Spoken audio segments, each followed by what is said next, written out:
It's my pleasure to now introduce our keynote speaker for today's proceedings, and that is Dr. Parveen Jain, who you see here with us on the stage. Parveen Jain, PhD, is the founder, CEO, and chairman of Arihanta Institute, and the author of an introduction to Jain philosophy. He had an exciting career of over 30 years as founder and chief executive of multiple technology companies, and a senior executive role at McAfee, the cybersecurity company. And in 2014, he retired from active corporate life to devote his full time to philanthropic activities, including Arihanta Institute. Parveen has always cherished philanthropy and has held leadership roles in various nonprofit organizations. He's been a longtime trustee of the International Mahāvratas Jain Mission, where he's been deeply involved with the growth of Siddhachalam, the first Jain tirtha outside of India from its founding. He led the team to build the Jain Temple in the San Francisco Bay Area, has served as chairman and vice president of the Jain Center of Northern California, which, by the way, is celebrating its 25th anniversary as I speak, and continues to be an active advisor.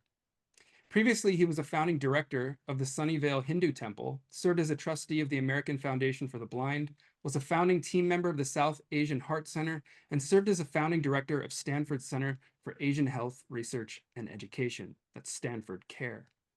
Parveen is most passionate about furthering the initiatives inspired by Acharya Sushil Kumar in the service of Jain tradition, promoting the message of nonviolence, creating Jain educational platforms, and applying Jain principles to everyday life among the growing global Jain community for current and future generations. Parveen, my good friend and colleague here at Arihanta Institute, I welcome you to the stage to give our keynote speech for the day.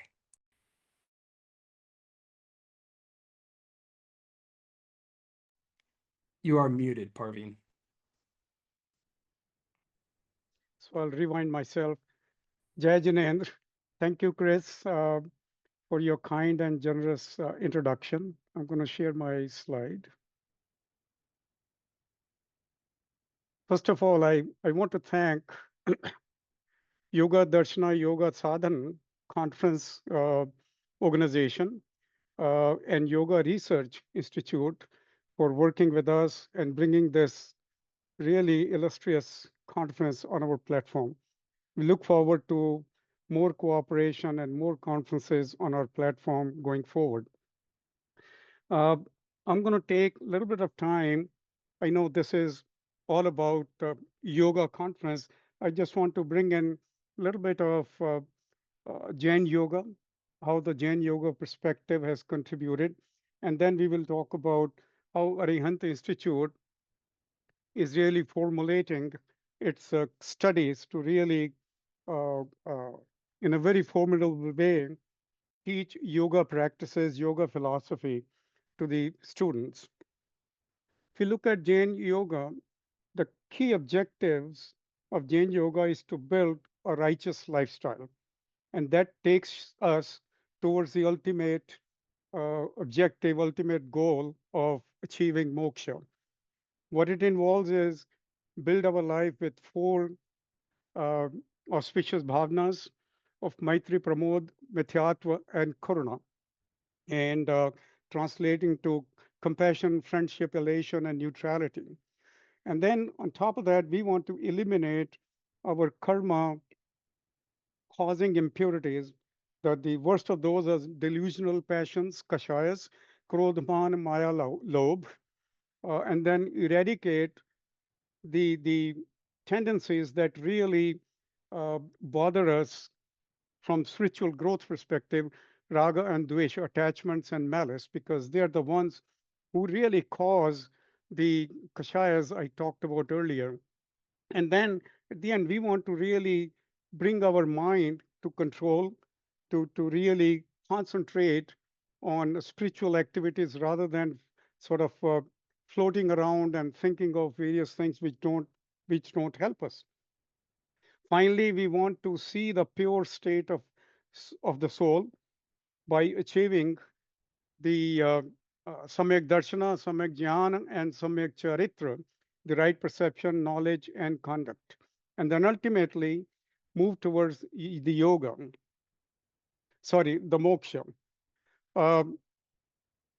Jain Yoga, if we can summarize in one verse, is Yoga Kalpatru Shreshto Yoga Chintamani Param Yoga Pradhanam Dharmanam Yoga Siddhe Swayam Graha. Yoga is like the Kalpatru tree and the Chintamani jewel, which are considered the most precious, most auspicious entities from spiritual perspective. So yoga is given that state, and then it is the practice. It's a virtuous practice which is equivalent to the most supreme virtues that one can achieve.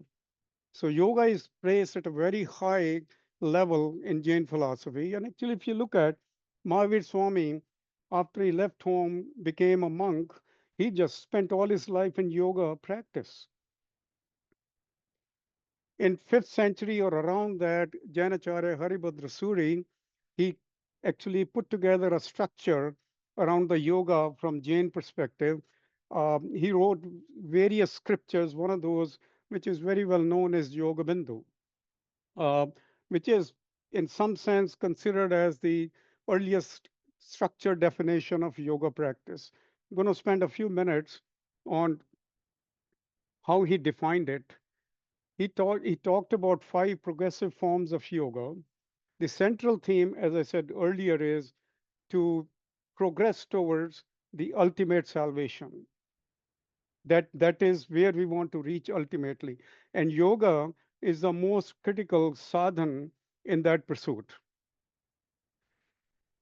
It's the most important way that we can pursue in that direction. So the 5 key yoga practices he elucidated are Adhyātma-yoga, which is the starting perspective where we want to recognize what are the key strengths, key characteristics of our pure soul, and that is Chaitanya, Sukha, and Virya, consciousness, bliss, and vigor. Those are, once we recognize those, that every soul has those characteristics, then we want to move forward, and then we want to understand how do we get into that state, how do we build ourselves so that we can achieve that pure status of the soul. Dhyāna-yoga plays a critical role.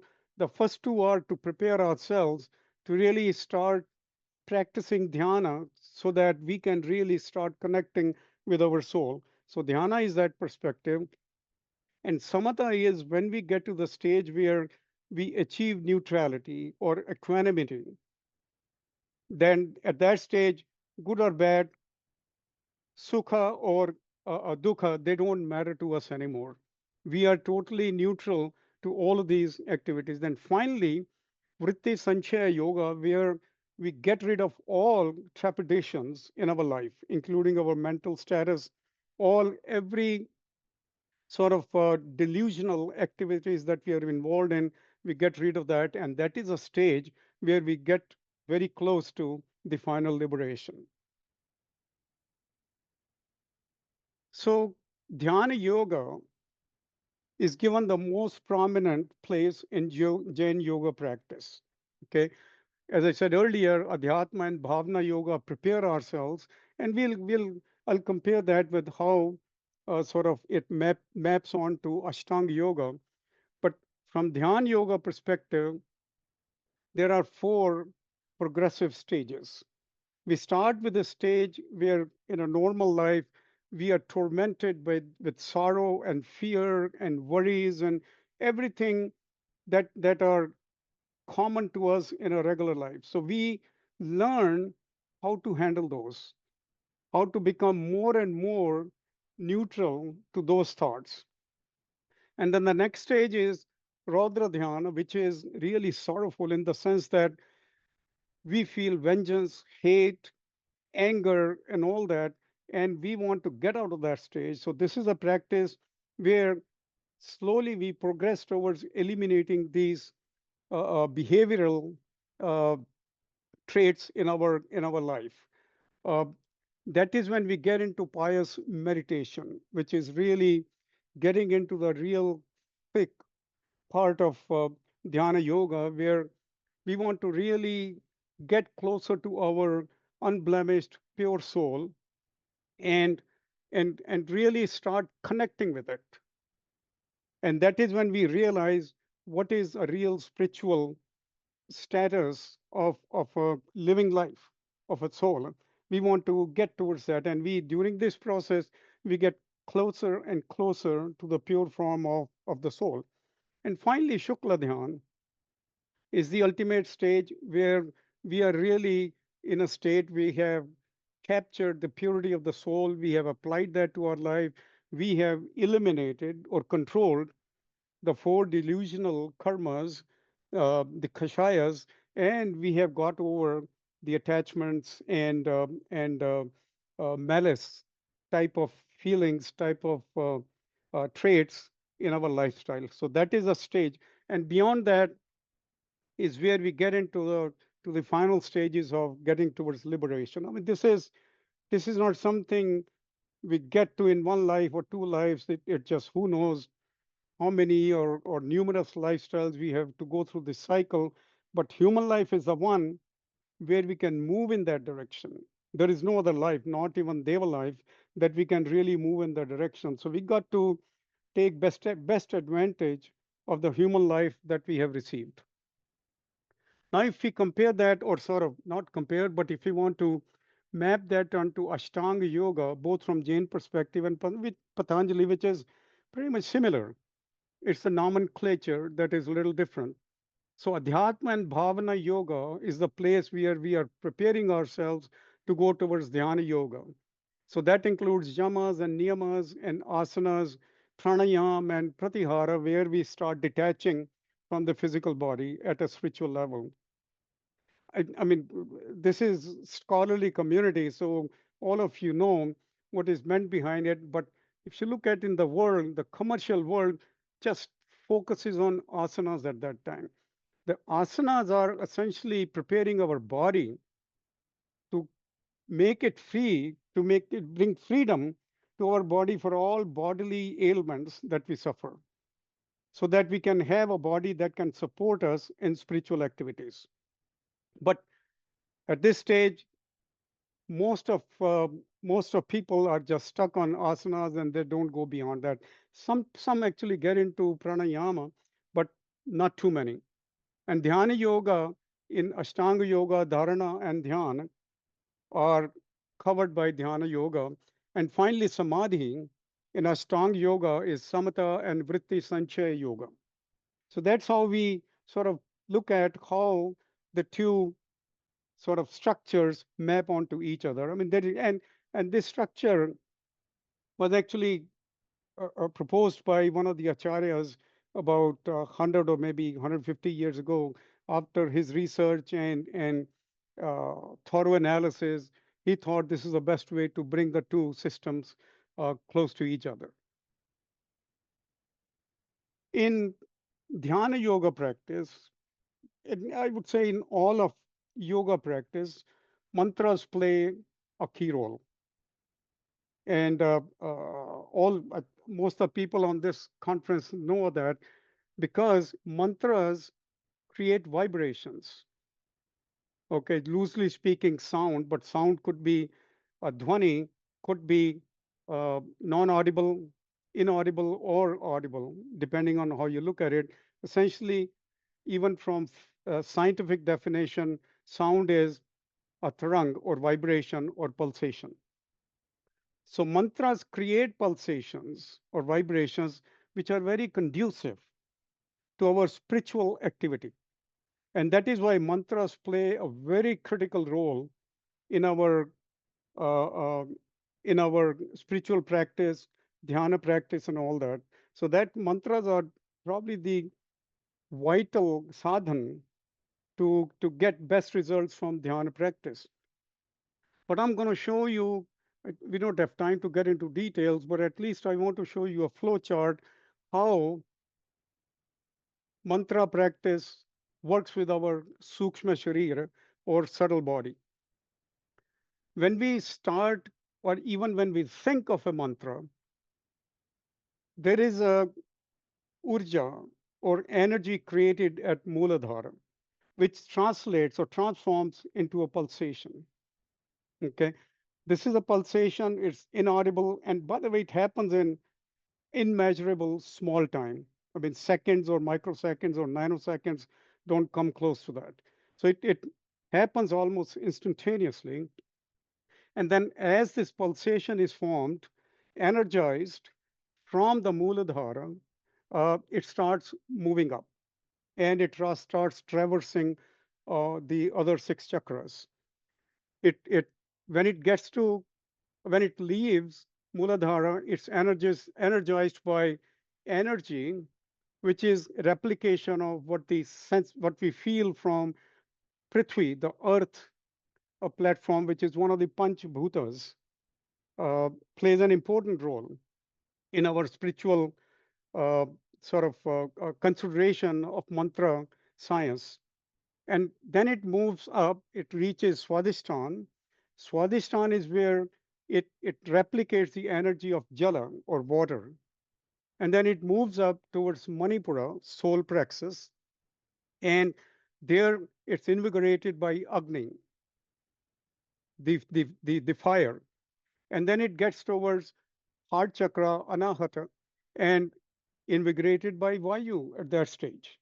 So it is traversing all the chakras, and in the process, it's getting more and more invigorated with the energies depending on the type and the style of chakra meditation. From there, this pulse is buoyed now. Now it's ready to transform into a sound. Now, the sound could be audible that comes through our lips in Vaikhari sound or Ahata form, and that comes out of our lips and merges with Akash. The other form is, which is Pashyanti form.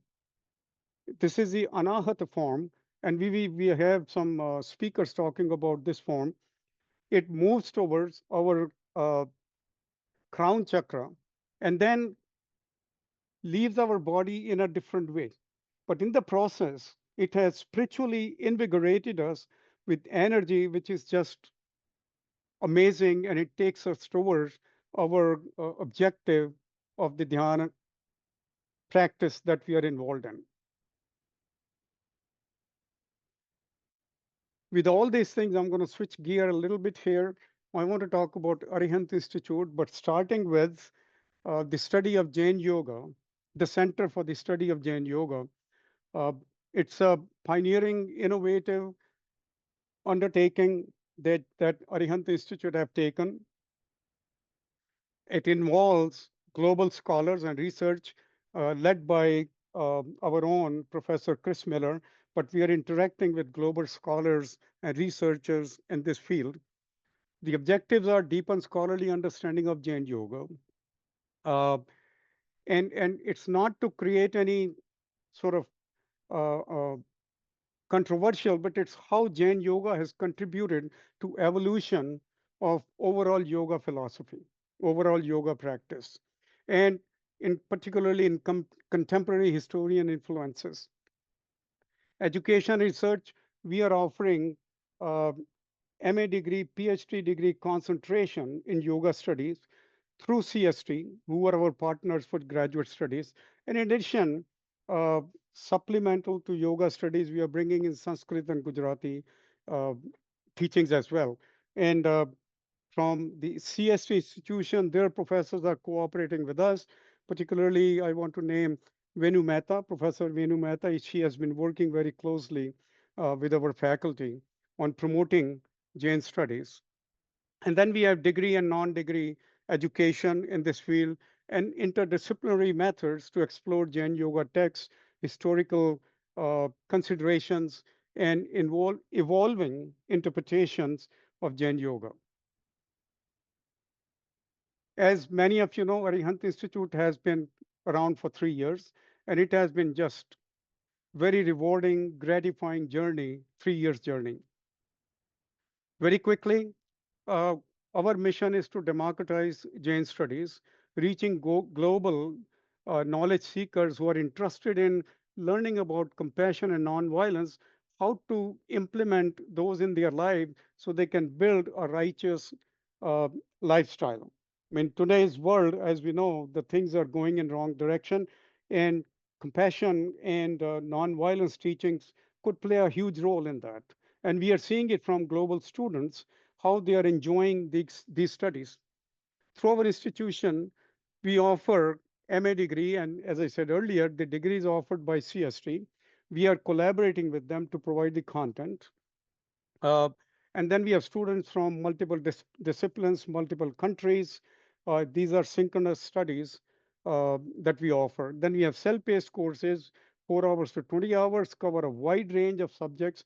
We have around 55 courses now, plus some language courses, about 60, 65 total. These are for non-degree seekers or certificate seekers, which could be even college students, both graduate as well as undergraduate. We have been holding conferences. In 3 years, this is our fifth conference, actually, technically, sixth conference, because one of the conferences was scholars only. And I mean, our conferences are typically anywhere from 250 to 500 attendees who register for it. For example, for Yoga Darshana conference, we have somewhere around 450 registrants for this particular conference.